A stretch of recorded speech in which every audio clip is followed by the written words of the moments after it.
And Chaitanya, శోభిత గారి tweet కూడా viral అయింది, ఇంట్లో మిమ్మల్ని ఎవరిని పిలుస్తారో. బుజ్జి తల్లి ఈయన పిలుస్తారు, నేను ఆవిడ పిలుస్తాను. ఇందులో హైలైట్ ఏంటంటే మన సాంగ్ చేసే వరకు ఆ విషయం మాకు తెలీదు. సాంగ్ రిలీజ్ అయింది, సాంగ్ కాదండి, సాంగ్ అయిపోయింది, ఈయన మ్యారేజ్ అయింది కదా, ఆ పార్టీకి వెళ్ళాం కదా, ఆ రోజు మనకు తెలిసింది. అప్పుడు మీరు ఇప్పుడు ఎలా అనుకున్నారు అసలు అని అడిగింది మరి.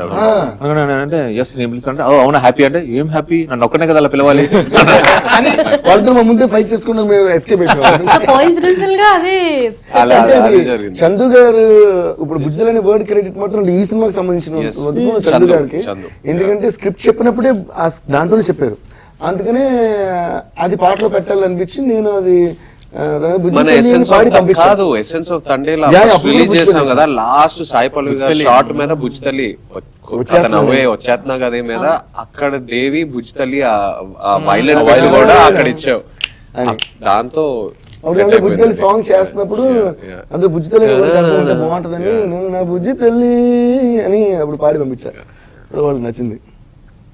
సో బన్నివాస్ గారు, మరి ఈ టీమ్ తో మళ్ళీ ఇంకో సినిమా ఎప్పుడు? తండేలు ఇంత పెద్ద హిట్ అయింది కాబట్టి ఏదైనా ఇంకొక పాకిస్తాన్ కథలో ఏదైనా దొరికితే ఎక్స్టెన్షన్ కూల్ గా న్యూజిలాండ్ లోనో, ఆక్లాండ్ లోనో, స్కాట్లాండ్ లోనో, అదే ఆ ల్యాండ్ మనకి ఎందుకమ్మా, ఆయనతో కూల్ గా చేస్తాను నా చైతన్య గారితో. మన చందు గారితో మాత్రం మళ్ళీ సముద్రంలోనే సినిమా దిగలను. పగబట్టేశారండి. అంటే వాసు గారి ప్రేమ కూడా కొంచెం వైలెంట్ గా ఉంటుంది ఇలా, ఏంటంటే అందరూ ఫోన్ చేస్తే మీది మోగుద్ది, ఈయన ఫోన్ చేస్తే అండి మోగుద్ది. ఎవరు ఫోన్ చేసినా నా ఫోన్ మోగుద్ది, వాసు గారు ఫోన్ చేసినా ఏదో టెన్షన్ ఏదో.